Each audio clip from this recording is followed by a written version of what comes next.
Bonjour très chers amis les vierges et soyez le bienvenu sur ma chaîne Intuition des Sérines et j'espère que vous êtes bien.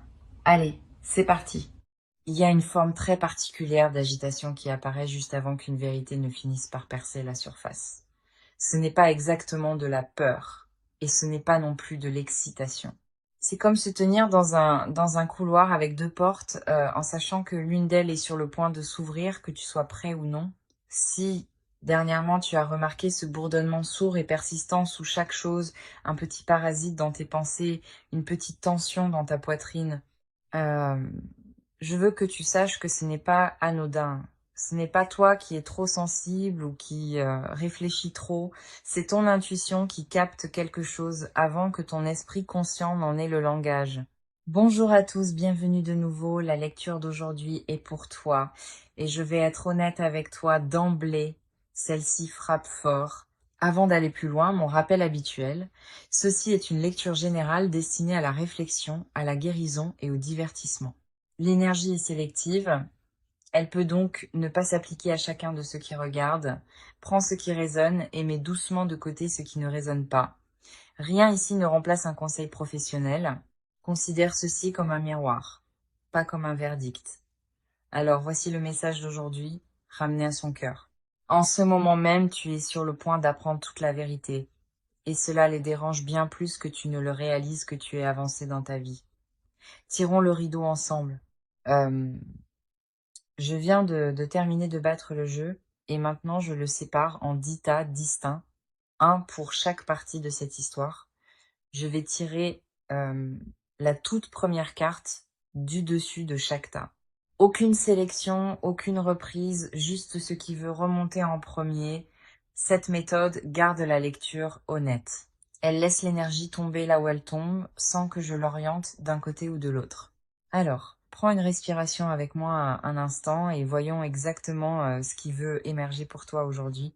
D'accord, les 10 tas sont prêts et maintenant nous allons passer au premier tas. Retournons-le ensemble et voyons ce qui nous attend. Il y a déjà un poids dans celui-ci.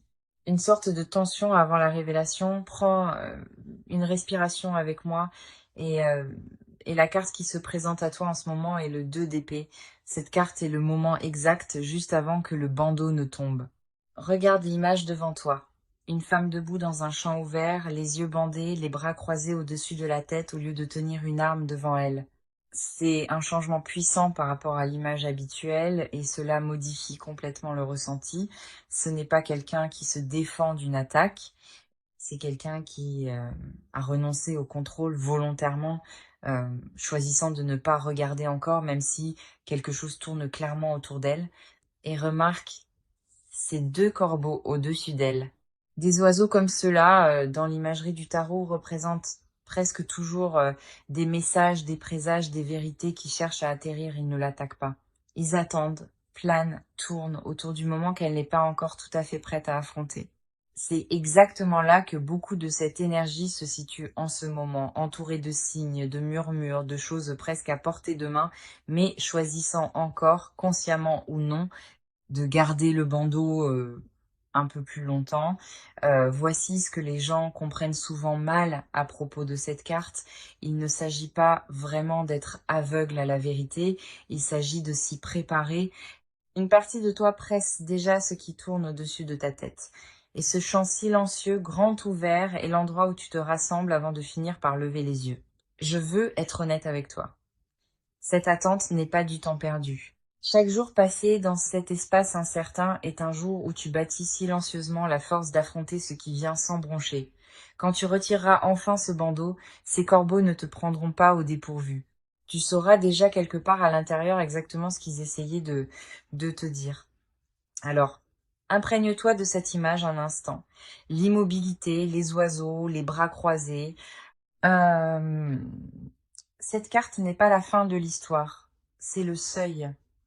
Et ce qui attend juste au-delà est exactement ce que nous sommes sur le point de découvrir ensuite. Et si cette carte parle en ce moment, voici le conseil doux qu'elle offre. Donne-toi la permission de ne pas avoir toutes les réponses aujourd'hui. Sors faire une promenade. Mets ton téléphone en silencieux pendant 1 heure. Laisse ton esprit respirer avant qu'il n'ait à assimiler quoi que ce soit de lourd. La vérité ne va nulle part. C'est toi qui choisis qui est prêt à retirer le bandeau. Maintenant, passons au deuxième tas. Retournons-le et voyons ce qu'il y a ici. Et celle-ci est le jugement.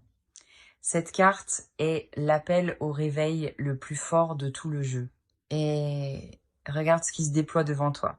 Une femme qui tend les bras vers le haut, tout son corps orienté vers le ciel, le bout des doigts touchant presque une figure lumineuse qui s'élève au-dessus d'elle dans cette profonde lumière turquoise. Cette figure n'est pas seulement un symbole de guérison, c'est la vérité elle-même qui remonte enfin après avoir été maintenue sous la surface bien trop longtemps. Voici ce qui rend le jugement différent de toutes les autres cartes de vérité de ce jeu. Elle n'est pas partielle, ce n'est pas un indice, ni un morceau du puzzle. C'est le moment où la vérité entière sur les gens autour de toi, qui y sont vraiment, ce qu'ils voulaient vraiment, quels étaient leurs vrais motifs depuis le début, est nommée une fois pour toutes.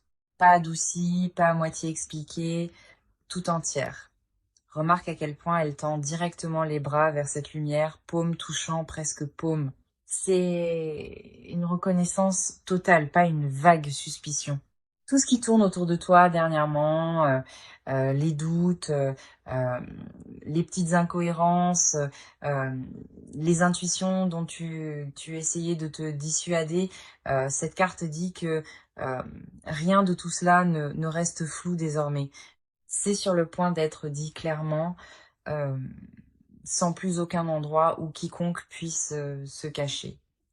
Et voilà le karma tissé dans cette carte. Quand le jugement apparaît, rien n'est autorisé à rester dans l'ombre.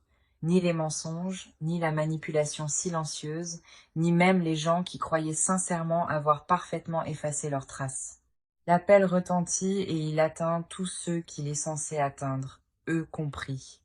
Regarde ces grands roseaux qui l'encadrent de chaque côté, presque comme un seuil. C'est toi, debout au bord, entre la vie que tu vivais, à moitié conscient, et celle où tu vois enfin chacun et chaque chose avec une clarté totale. Alors imprègne-toi de cette image un instant. Le geste qui se tend, la lumière, le seuil, parce que ce qui est sur le point d'être nommé n'est pas seulement un sentiment que tu portes, c'est la vérité entière sur les gens que tu remettais en question. Et une fois que le jugement l'a énoncé, on ne peut plus la remettre dans l'obscurité. Si tu te souviens du bandeau du 2 d'épée, c'est exactement ce qui attendait de l'autre côté. Tu n'évitais pas la vérité par faiblesse. Tu attendais simplement le bon moment. Et c'est ce moment. Alors, voici un petit conseil ancré. Quand cette clarté arrivera, résiste à l'envie de confronter qui que ce soit tout de suite. Donne-toi une journée. Écris-le. Parle à quelqu'un en qui tu as confiance. Laisse d'abord la poussière retomber. La vérité n'a pas besoin que tu réagisses instantanément. Elle a juste besoin que tu la vois enfin clairement, selon tes propres termes. Et une fois que tu la verras vraiment, tu te demanderas comment tu as pu douter de toi. Maintenant, passons au troisième tas. Retournons-le et voyons ce qu'il y a ici. Prends une respiration. Et celle-ci est le pape. Cette carte porte une énergie très différente des deux précédentes. Regarde l'image devant toi. Une figure assise en tailleur, ancrée, riant presque avec une tranquille certitude, tandis que derrière elle, tout un escalier s'élève, marche après marche, vers un ciel étoilé et lumineux, menant à un symbole sacré tout en haut. Cet escalier est le message entier de cette carte. Rien de cette vérité n'est arrivé au hasard. Elle a été bâtie étape après étape, avec une structure qui maintient chaque pièce en place. C'est la différence entre un sentiment et un fait. Le pape te dit que cette vérité ne repose pas sur des suppositions ni sur l'émotion. Elle a une fondation, il y a un système, un motif, des preuves qui s'alignent pièce par pièce, presque comme ces marches, assez solides pour porter du poids, assez solides pour qu'une fois que tu les as gravies, tu ne puisses plus ignorer ce qui attend au sommet. Remarque à quel point elle est calme et posée, pas anxieuse, pas en train de courir après des preuves. C'est l'énergie de quelqu'un qui sait déjà que le sol sous ses pieds est solide. Cette vérité n'a pas besoin d'être défendue bruyamment, parce qu'on ne peut pas la réfuter ni la ramener à la confusion par des explications. Elle est, tout simplement. Et voici le karma lié à cette carte. Quiconque essaye de tordre ou de déformer une vérité bâtie aussi systématiquement ne sera pas exposé par toi directement. Il sera exposé par la structure elle-même, par le système lui-même et par les gens autour de lui qui commencent aussi à remarquer le motif. L'escalier ne s'effondre pas parce que quelqu'un le pousse, il reste exactement là où il est, et ce sont ceux qui essayent de le nier qui finissent par trébucher sur leur propre histoire. Si le jugement était le moment où la vérité a été nommée, le pape est ce qui prouve qu'elle n'a jamais été un simple sentiment au départ, et voici le conseil tranquille que cette carte offre. Tu n'as pas besoin de monter un dossier, d'argumenter ni de convaincre qui que ce soit. Les preuves gravissent déjà cet escalier d'elles-mêmes. Ton seul travail en ce moment est de rester ancré, de continuer à respirer et de laisser la structure de la vérité faire son œuvre. Très bien, passons au quatrième tas. Retournons celui-ci et voyons ce qu'il garde pour toi. Une petite pause ici. Cette carte est le chevalier de denier. Si le pape était l'escalier, la structure qui maintient cette vérité ensemble, le chevalier de denier est celui qui la gravit régulièrement, une marche ancrée à la fois. Et regarde bien cette image, il ne chevauche pas à pleine vitesse. Il marche pieds nus, menant son cheval à côté de lui, plutôt que de foncer en avant. C'est délibéré. C'est quelqu'un qui fait assez confiance au processus pour ne pas le précipiter. Remarque la traînée de pièces derrière lui qui grandit de plus en plus à mesure qu'il avance. Euh, c'est pas anodin non plus. Cela représente tout qui se met en place progressivement. Chaque pièce un peu plus claire, un peu plus solide que la précédente. Euh, cette vérité ne fait pas irruption dans ta vie d'un seul coup. Elle arrive par fragments, petite au début, puis indéniablement entière au moment où elle t'atteint. Voici ce qui rend cette carte si puissante pour toi en particulier. Tu ne paniques pas à travers ce processus, comme cette figure, calme, pieds nus, sans hâte. Tu gères ce qui se déroule avec une constance que l'autre personne n'a jamais attendue. Ils ont supposé que ton silence signifiait que tu ne faisais pas attention.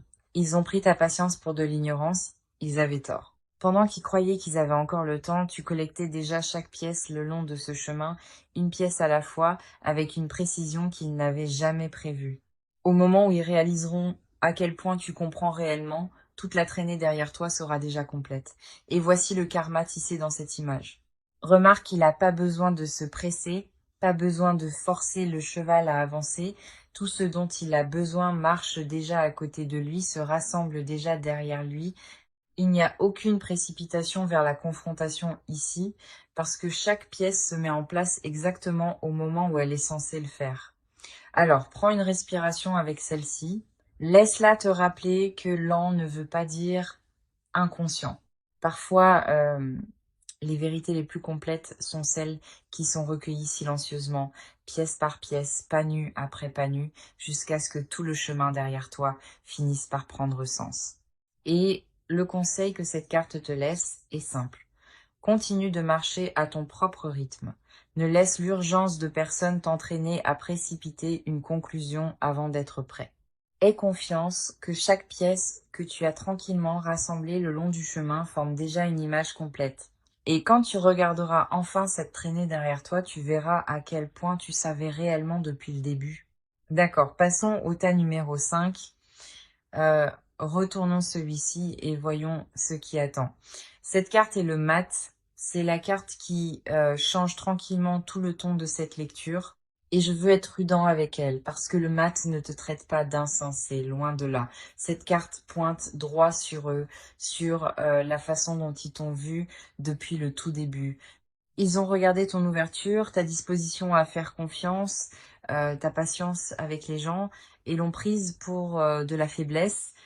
Ils ont supposé que parce que tu accordais le bénéfice du doute, tu ne remarquerais jamais rien, ne questionnerais jamais, ne rassemblerais jamais les pièces. Ils ont vu quelqu'un de facile à exploiter. C'était leur erreur de calcul fondamentale.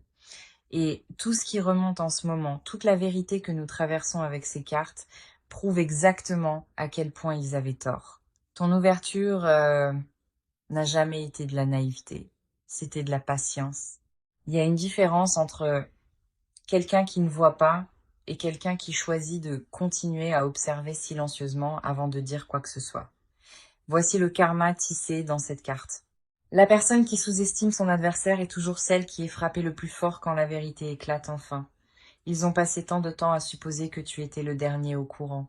Ils ne se sont jamais préparés à la version de toi qui comprenait déjà bien plus que tu ne le laissais paraître. Alors, si tu ressens cette tranquille justification en ce moment, autorise-toi à la ressentir. Tu n'as pas été lent à comprendre. Tu choisissais simplement ton moment et ce moment arrive maintenant, juste à temps, et voici le conseil doux que cette carte te laisse. Résiste à l'envie de dire « je te l'avais bien dit ». Tu n'as pas besoin d'annoncer ta propre habileté. La vérité parlant d'elle-même est plus puissante que n'importe quel mot que tu pourrais y ajouter. Laisse leur surprise être leur propre leçon à méditer pendant que toi tu continues simplement d'avancer. Déjà plusieurs pas devant. D'accord, le tas numéro 6 est le suivant. Voyons ce qu'il y a en dessous. Et celle-ci est le chariot. Regarde cette image, un instant avant même que nous parlions de sens. Une figure perchée au sommet du chariot, non pas assise rigidement, les rênes en main, mais accroupie, en équilibre, complètement maîtresse, sans avoir besoin de rien serrer fermement. En dessous, 2 chevaux, un blanc, un noir, tirant vers l'avant ensemble à travers l'eau, sous ce ciel dramatique et lumineux. Ce contraste entre les 2 chevaux est essentiel. 2 forces opposées qui se déplacent dans la même direction, au même rythme, parce que tu as appris à les diriger toutes les deux. C'est toi, en ce moment, avançant avec une vitesse et une détermination qui ne peuvent tout simplement pas suivre. Remarque à quel point il paraît sans effort là-haut. À quel point il n'y a aucune tension visible, aucune prise crispée sur les rênes. C'est le vrai message de cette carte. Tu ne te ferais pas un chemin vers l'avant par la seule force de la volonté. Tu as trouvé ton équilibre entre les parties opposées de toi-même, la partie qui se souvient encore et la partie qui s'éloigne déjà. Ils ne peuvent pas arrêter ce mouvement. Ils ne peuvent même pas vraiment le comprendre. Et, euh, et cette confusion est exactement ce qui les ronge le plus. De là où ils se tiennent, rien de tout cela n'a de sens. Comment se fait-il que tu avances encore après tout ce qui s'est passé? Pourquoi n'es-tu pas bloqué? Pourquoi ne luttes-tu pas? Pourquoi as-tu l'air de glisser sur cette eau au lieu de t'y noyer? Voici le karma lié à cette carte. Chaque tentative qu'ils font de te retenir, chaque message, chaque je prends juste de tes nouvelles, euh, chaque tentative discrète de te ralentir ne fait qu'ajouter du carburant aux roues qui tournent déjà sous toi. Ils croient créer de la friction. En réalité, ils regardent simplement un bateau qui a déjà quitté le rivage.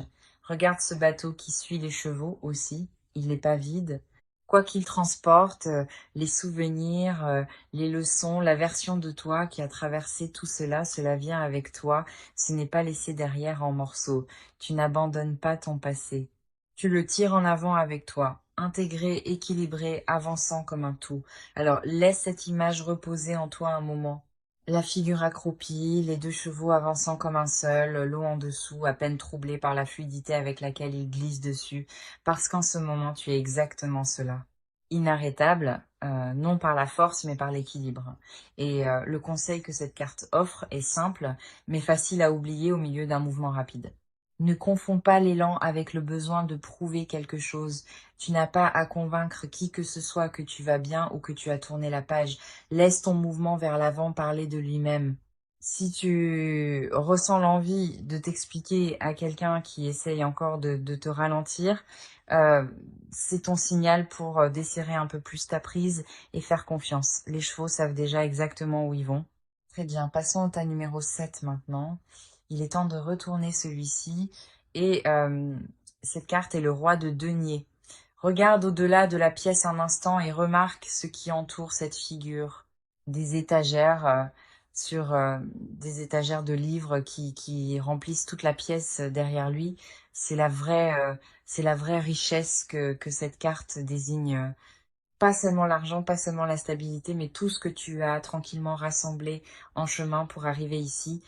Chaque leçon difficile, chaque erreur que tu n'as pas répétée 2 fois, euh, chaque once de clarté que tu as gagné à la dure, euh, c'est toi en ce moment.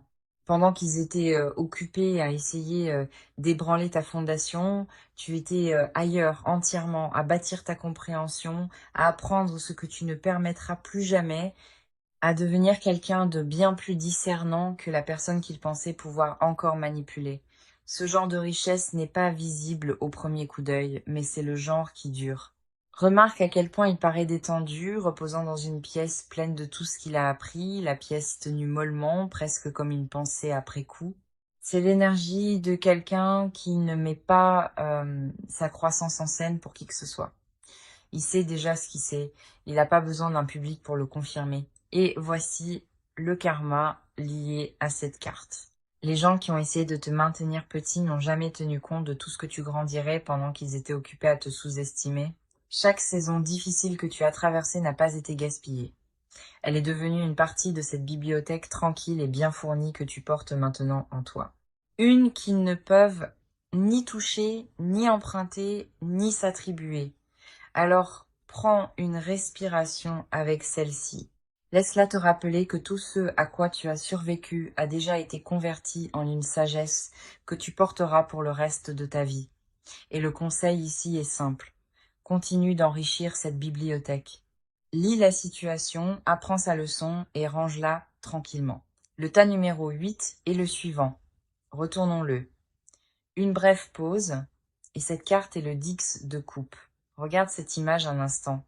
Deux personnes assises tout près l'une de l'autre, les bras enlacés, euh, regardant des enfants courir librement le long du rivage, tandis qu'un arc-en-ciel de coupe s'arc au-dessus d'elles comme quelque chose de mérité et non de donné.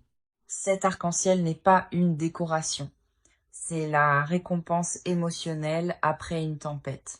Et on n'obtient pas un tel ciel sans avoir traversé quelque chose d'abord. C'est le genre de bonheur que cette carte désigne pour toi en ce moment. Pas un bonheur qui dépend de la circonstance parfaite. Pas une joie qui a besoin de l'approbation de quelqu'un d'autre pour se sentir réel. C'est le genre tranquille et intérieur. Celui qui existe simplement parce que tu as enfin choisi la paix plutôt que le chaos, toi-même plutôt que des gens qui ne t'ont jamais vraiment vu. Remarque que les deux figures ne cherchent pas de validation à l'extérieur. Elles sont juste présentes ensemble, regardant quelque chose de joyeux se dérouler sans avoir besoin de l'expliquer à qui que ce soit. C'est la version du contentement que le bruit extérieur n'ébranle pas, parce qu'elle n'a jamais été bâtie sur l'approbation extérieure au départ. Et voici la vérité plus profonde de cette carte. Ce genre de plénitude n'est pas arrivé par accident. C'est la récompense de chaque choix difficile que tu as fait en chemin. Chaque fois que tu t'es éloigné alors qu'il aurait été plus facile de rester. Chaque fois que tu as choisi ta propre paix, même quand cela semblait solitaire au début. Cette joie est le reçu de ce courage. Alors, imprègne-toi de cette image un instant. L'arc-en-ciel, la proximité, les enfants qui jouent librement au loin, parce que ceci pourrait bien être un aperçu du bonheur tranquille et mérité vers lequel tu avances. Et chaque choix paisible que tu as fait en chemin bâtit tranquillement la vie exacte que cette image te montre. Le tas numéro 9. Maintenant retournons-le et voyons une brève pause et cette carte est la tour. C'est le moment où tout ce qu'ils ont construit pour se dresser contre toi finit par s'effondrer. Chaque mensonge, chaque version tordue de l'histoire, chaque récit soigneusement arrangé pour les faire paraître innocents, tout en te dépeignant comme le problème, tout s'effondre d'un coup, pas progressivement, pas silencieusement, tout en même temps. Et voici ce qui rend cette carte si indéniable. Rien de tout cela n'arrive parce que tu l'as démolie.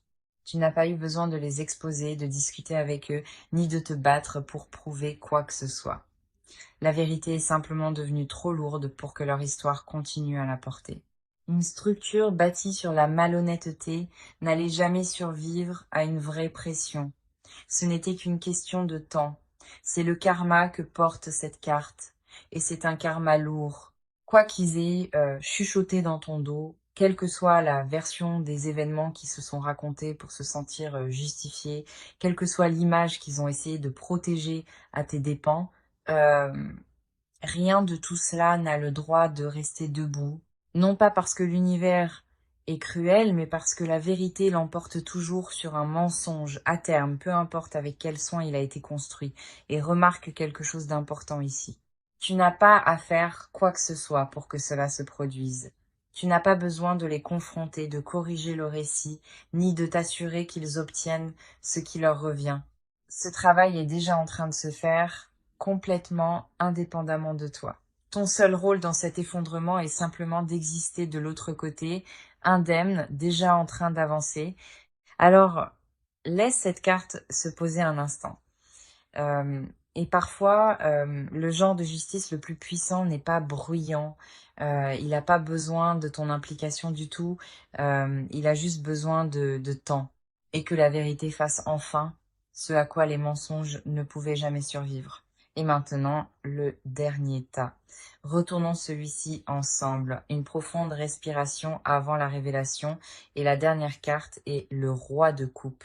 C'est la carte finale et elle pourrait bien désigner l'un des genres de karma les plus puissants de tout ce tirage, alors qu'ils sont peu être encore pris dans la frustration, incapables de comprendre pleinement pourquoi rien de ce qu'ils ont fait n'a réussi à t'ébranler. Euh, cette carte suggère que tu as le potentiel de te tenir dans un lieu de véritable maîtrise émotionnelle. Pas nécessairement de la colère, pas nécessairement un besoin de vengeance, pas un besoin de prouver quoi que ce soit à qui que ce soit. Ce genre de calme, si tu peux le trouver, ne serait pas passif. Il ne signifierait pas prétendre que tout va bien. Il serait quelque chose de plus proche d'une paix méritée. Le genre qui pourrait venir de tout ce que nous avons traversé aujourd'hui. La patience du chevalier de denier, l'équilibre du chariot, la force tranquille qui se construit sous tout cela. Le roi de coupe montre peu être simplement où ce voyage est capable de mener si tu le laisses faire. Et voici quelque chose qui mérite réflexion. Si tu es capable d'accueillir ce moment avec constance plutôt qu'avec réaction, il pourrait ne rester que peu de choses que quiconque puisse utiliser contre toi. La rage ou l'effondrement pourrait donner à quelqu'un d'autre quelque chose à pointer du doigt, mais une paix tranquille et ancrée a tendance à ne rien laisser à quoi s'agripper. Cette carte semble suggérer que maîtriser tes propres émotions au milieu d'une tempête peut te placer dans une position plus forte. Non pas parce que tu essayes de gagner quoi que ce soit, mais parce que tu ne te bats plus pour quelque chose que tu possèdes peu, est déjà à l'intérieur de toi. Alors prends cette dernière carte davantage comme une invitation que comme une conclusion, une direction vers laquelle avancer à ton propre rythme, à ton propre moment. Et un petit conseil ici, avant de réagir à quoi que ce soit, marque une pause de 10 secondes d'abord, respire, laisse l'impulsion se calmer, puis choisis ta réponse avec intention.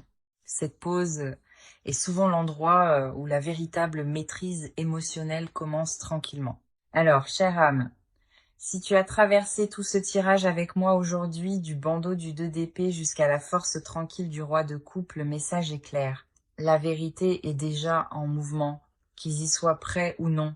Tu n'as pas besoin de la poursuivre, de la forcer, ni de dépenser une once d'énergie de plus à essayer de faire comprendre quoi que ce soit à qui que ce soit. Continue simplement de marcher sur le chemin où tu es déjà, lentement, régulièrement, pièce par pièce, pas à pas. Laisse la structure se tenir d'elle-même. Laisse la tour tomber d'elle-même. Et que ta paix soit la seule preuve que tu aies jamais à offrir. Comme toujours, prends ce qui a résonné avec toi aujourd'hui et laisse derrière toi ce qui n'a pas résonné. Cette lecture est destinée à la réflexion et à la guérison, non à remplacer ton propre jugement ni un accompagnement professionnel. Si une partie de ceci t'a touché, écris le mot ancré dans les commentaires ou dis-moi simplement quelle carte a le plus touché juste chez toi. Je les lis tous. Et si tu es nouveau ici, appuie sur s'abonner pour ne pas manquer ton prochain message. Merci beaucoup d'avoir passé ce moment avec moi aujourd'hui. Et cela signifie vraiment beaucoup que tu aies choisi de t'asseoir avec cette lecture. Prends soin de toi, sois doux avec ton cœur et je te retrouve dans la prochaine vidéo. À bientôt.